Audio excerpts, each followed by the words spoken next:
வினாக்கள் விடைகள். வினாயன் 11 மாண்புமிகு உறுப்பினர் திரு க.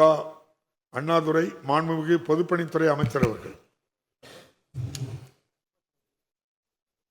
மாண்புமிகு பேரவைத் தலைவர்களே, மாண்புமிகு சட்டமன்ற உறுப்பினர் அவர்கள் கோரிய சாலை சந்திப்பானது கும்பகோணம் மன்னார்குடி அதிராம்பட்டினம் சாலையை பாப்பாநாடு மதுக்கூர் பெருக வாழ்ந்தான் சாலையும் சந்திக்கிற ஒரு இடமாகும். இது ஐஆர்சியினுடைய விதிகளுக்கு உட்பட்டு 30 மீட்டர் விட்டத்திற்கு ரவுண்டானா அமைக்க வேண்டும். ஆனால் இந்த இடத்துல 23 மீட்டர் விட்டத்திற்குத்தான் மட்டுமே ரவுண்டானா அமைக்க இடம் உள்ளது. எனவே விரிவான திட்ட அறிக்கை தயாரிக்கும் அவ்விடத்தில் சோதனை ஓட்டம் பார்த்து ஆய்விற்கு பின்னர் ரவுண்டானா அமைக்க நடவடிக்கை மேற்கொள்ளப்படும். தற்சமயம் இந்த சந்திப்பில் மையத்தடுப்பு சுவர், வேகத்தடை மற்றும் சாலை பாதுகாப்பு உபகரணங்களை பொருத்தப்பட்டுள்ளது. எனவே வருங்காலங்களில் இந்த ஆய்வை மேற்கொண்டு சட்டமன்ற உறுப்பினருடைய கோரிக்கைக்கு முன்னுரிமை அளிக்கப்படும். மாண்புமிகு உறுப்பினர் க. அண்ணாதுரை. மாண்புமிகு பேரவைத் தலைவர் அவர்களே, மாண்புமிகு அமைச்சர் அவருடைய இந்த பதிலுக்கு என்னுடைய இதமார்ந்த நன்றியை நான் தெரிவித்துக் கொள்கிறேன். அவர்கள் குறிப்பிட்டபடி அந்த விதிகளுக்கு உட்படாத காரணத்தாலே சிறிய அளவில் ஒரு மாதிரி ரவுண்டானா நேற்றைய தினம் நம்முடைய மாவட்டத்தில் இருக்கக்கூடிய நெடுஞ்சாலைத்துறை அதிகாரிகள் மிக வேகமாக மின்னல் வேகத்தில் அந்த ரவுண்டானாவை தற்காலிகமாக அமைத்து தந்திருக்கிறார்கள். பரிச்சாத்திர அடிப்படையில் அமைந்திருக்கிற அந்த ரவுண்டானா எதிர்காலத்தில் நிரந்தரமாக அமைவதற்கு அமைச்சர் முன்வர வேண்டும் என தங்கள் மூலமாக கேட்டு, அதே நேரத்தில் இந்த இடத்திற்கு அருகாமையிலே தான் மதுக்கூர் பேரூராட்சியினுடைய எல்லை தொடங்குகிறது. இங்கு ஒரு நெடுஞ்சாலைத்துறை பயணியர் விடுதி ஏறத்தாழ 60 ஆண்டுகளுக்கு முன்னாலே கட்டப்பட்ட ஒரு விடுதி ஒன்று தற்காலிகத்திலே இன்றைக்கு பயன்பாட்டிலே இல்லாமல் அந்த இடம் முட்புதர் மண்டி காடு போல் காட்சியளிக்கிறது.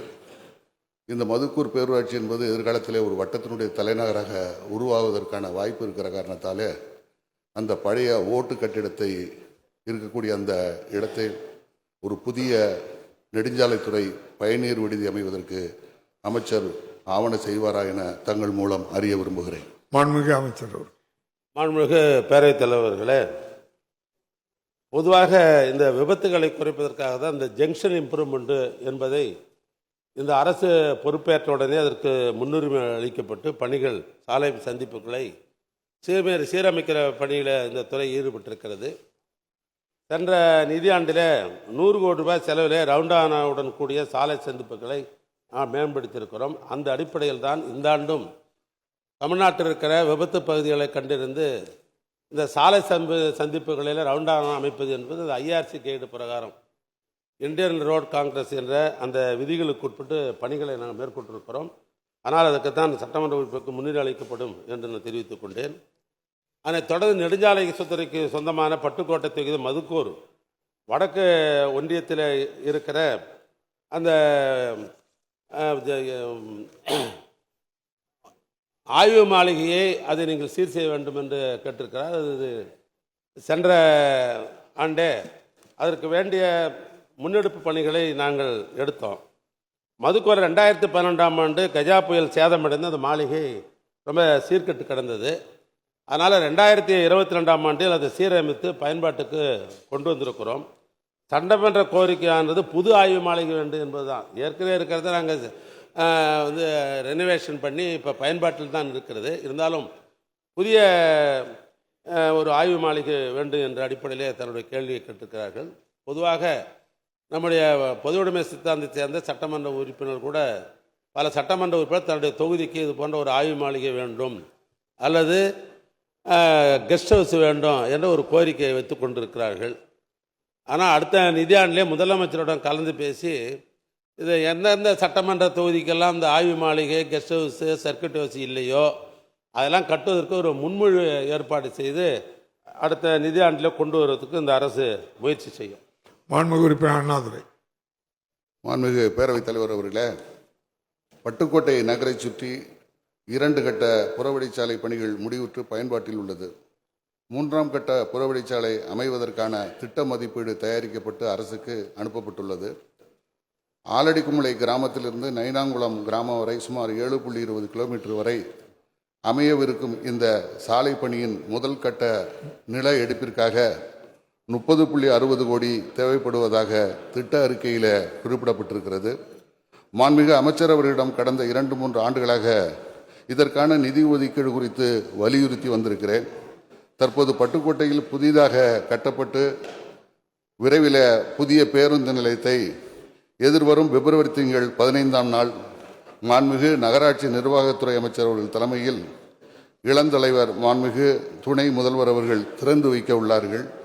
இந்த 3ஆம் கட்ட புறவழிச்சாலை அமைந்தால்தான் இந்த பேருந்து நிலையம் முழுமையான பயன்பாட்டிற்கு வரும் என்கிற நிலை அங்கு இருக்கிற காரணத்தால் இந்த 3ஆம் கட்ட புறவழிச்சாலை அமைவதற்குரிய முதல் கட்ட நிதியை வழங்குவதற்கு அமைச்சர் முன்வருவாரா என தங்கள் மூலம் அறிய விரும்புகிறேன். மாண்புமிகு அமைச்சர் அவர்கள். மாண்புமிகு பேரவைத் தலைவர்களே, ஒருமுறை தமிழ்நாட்டை ஆண்ட அண்ணன் கலைஞர் அவர்கள் சொன்னார், அது பட்டுக்கோட்டையிலேயே அது பாட்டுக்கோட்டை என்று சொன்னார். ஏன்னா தமிழ்நாட்டிலே பல்வேறு பகுத்தறிவு சிந்தனைகளை சீர்திருத்தங்களை பாடல் மூலமாக விதைத்தவர் பட்டுக்கோட்டை கல்யாண சுந்தரம் அவர்கள். ஏன்னா அந்த பட்டுக்கோட்டைக்கு முன்னுரிமை தர வேண்டும் என்ற அடிப்படையில் தான் தமிழக அரசு தமிழ்நாட்டு முதலமைச்சர் அவர்கள் இதை 3 கட்டமாக இந்த பணிகளை நாங்கள் எடுத்துக்கொண்டோம். இன்னும் சொன்னால் 4 கட்டமாக. அதில் முதல் கட்டமாக 21 கிலோமீட்டர் நிலத்திற்கு சுற்றுவட்ட சாலை அமைக்கும் பணி 4 கட்டங்களாக பிரிக்கப்பட்டு இதில் ஆலடி குடிமனை முதல் அணைக்காடு வரை 7 கிலோமீட்டர் நிலத்திற்கு முதல் 2ஆம் கட்ட பணிகளும் இப்பொழுது முடிக்கப்பட்டிருக்கிறது. தற்போது 3ஆம் கட்ட பணிக்கு 7 கிலோமீட்டர் நீளத்திற்கு நில எடுப்பு பணிகள் 31 கோடி ரூபாய் தேவைப்படுவதால் அதற்கான கோப்புகளை நிதித்துறைக்கு நாங்கள் அனுப்பியிருக்கிறோம். அது இப்பொழுது பரிசீலனை இருக்கிறது. தொடர்ந்து அதற்கு துறையின் சார்பாக நிதித்துறைக்கு அழுத்தம் தந்து கொண்டிருக்கிறோம். எனவே அது வந்தவுடனேயே நில எடுக்கப்பட்டு அந்த 3ஆம் கட்ட பணிகள் மேற்கொள்வோம். 4ஆம் கட்டமும் 7 கிலோமீட்டர் போட வேண்டியிருக்கிறது. அந்த 4ஆம் கட்ட பணியை முன்னுரிமை அடிப்படையில் அடுத்த நிதியாண்டில் அதற்கு நிலநடுப்புக்கு வேண்டிய பணங்களை ஒதுக்கி தருவதற்கு அரசு திட்டமதிப்பீடு நாங்கள் செய்து கொண்டிருக்கிறோம். அது 4ஆம் கட்டமாக அடுத்த நிதியாண்டில் எடுத்துக்கொள்வோம். இந்த நிதியாண்டிலேயே இந்த 3ஆம் கட்ட பணிக்கு வேண்டிய ஏற்பாடு செய்யப்படும்.